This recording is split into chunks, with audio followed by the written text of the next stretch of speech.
கர்த்தருடைய பரிசுத்த நாமத்திற்கு மகிமுண்டாகட்டும். ஆண்டவராகிய இயேசு கிறிஸ்துவின் நாமத்தினாலே அன்பு கர்த்தருடைய பிள்ளைகளாகிய தங்கள் அனைவருக்கும் ஸ்வீட் ஊழியத்தின் சார்பாக வாழ்த்துக்களையும் ஸ்தோத்திரங்களையும் தெரிவித்துக் கொள்கின்றேன்.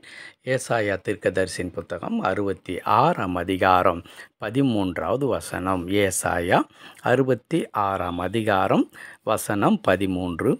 ஒருவனை அவன் தாய் தேற்றுவது போல் நான் உங்களை தேற்றுவேன். ஒருவனை அவன் தாய் தேற்றுவது போல் நான் உங்களை தேற்றுவேன். என் அன்பு கர்த்தருடைய பிள்ளைகளே, தேற்றுதல் என்கிற ஒரு அற்புதமான ஒரு வார்த்தை. கம்ஃபர்ட் என்று சொல்லலாம், ஆறுதல் படுத்துகிறது என்று சொல்லலாம். இது ஒவ்வொரு மனிதனுக்கும் மிக மிக அவசியமான ஒன்று. எந்த வயது வரையிலும் என்றால் நாம் மரணம் வரையிலும், அது எந்த வயதினராக இருந்தாலும் நம் பக்கத்தில் நின்று நம்மை தேற்றுவதற்கு, பயப்படாதே, எல்லாம் சரியாகிவிடும், ஏன் கவலைப்படுகிறாய், இதை நினைத்தா கவலைப்படுகிறாய், எல்லாம் ஒரு நாள் மாறும், எல்லாம் ஒரு நாள் சரியாகிவிடும் என்று சொல்லித் தருவதற்கு நமக்கு ஒரு நபர் நம் பக்கத்தில் இருக்க வேண்டும்.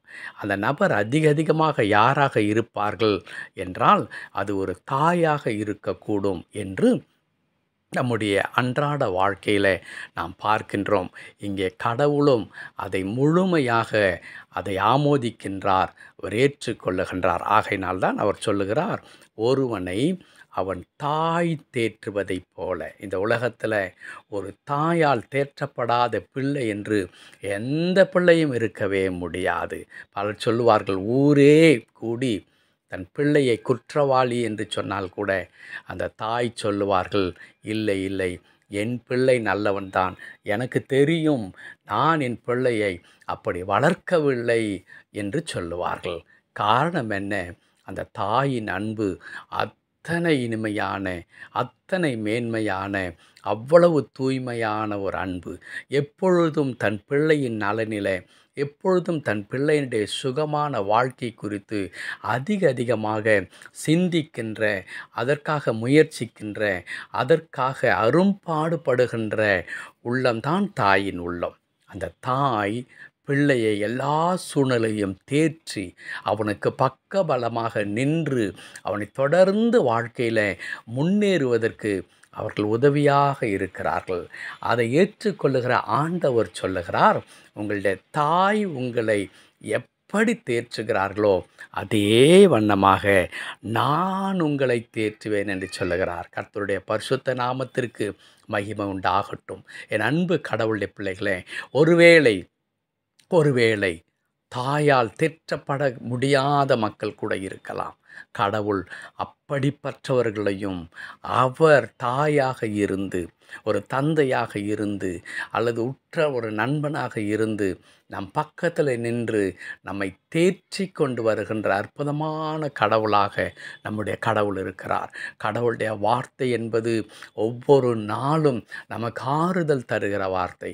கடவுளுடைய வார்த்தை என்பது ஒவ்வொரு நாளும் நமக்கு ஒரு புதிய உற்சாகத்தை, ஒரு புதிய நம்பிக்கையை ஏற்படுத்தி தருகிற வார்த்தையாக இருக்கிறது.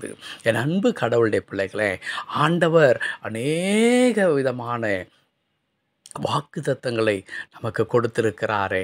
ஒவ்வொரு வார்த்தைகளும் அவ்வளவு இனிமையான ஒன்றல்லவா. ஒரு எடுத்துக்காட்டாக நான் சொல்ல வேண்டும் என்று சொன்னால், வேதத்தில் பயப்படாதே என்ற அந்த ஒரு வார்த்தை 366 முறை வருகிறது என்று கணக்கிட்டாளர்கள் சொல்லுகிறார்கள்.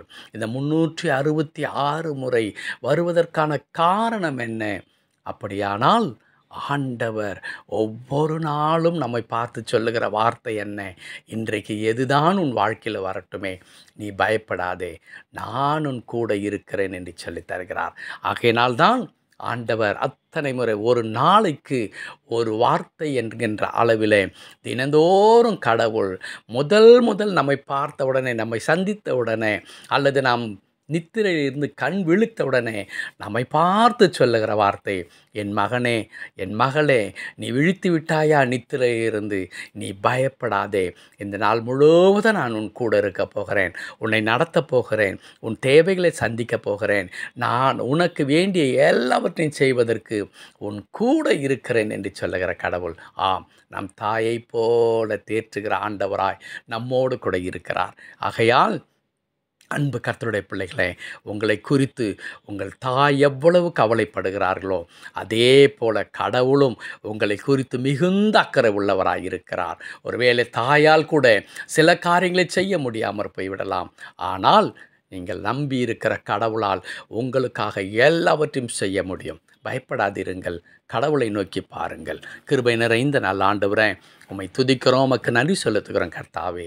எங்கள் தாயைப் போல எங்களை தேற்றி அரவணைத்து தினந்தோறும் எங்களை நடத்துவதற்காய் தோத்திரம் தாழ்த்தி அர்ப்பணிக்கிறோம். பொறுப்படுத்திக் கொள்ளும் மீட்பர் நாமத்தில் பிதாவே. ஆமென், ஆமென்.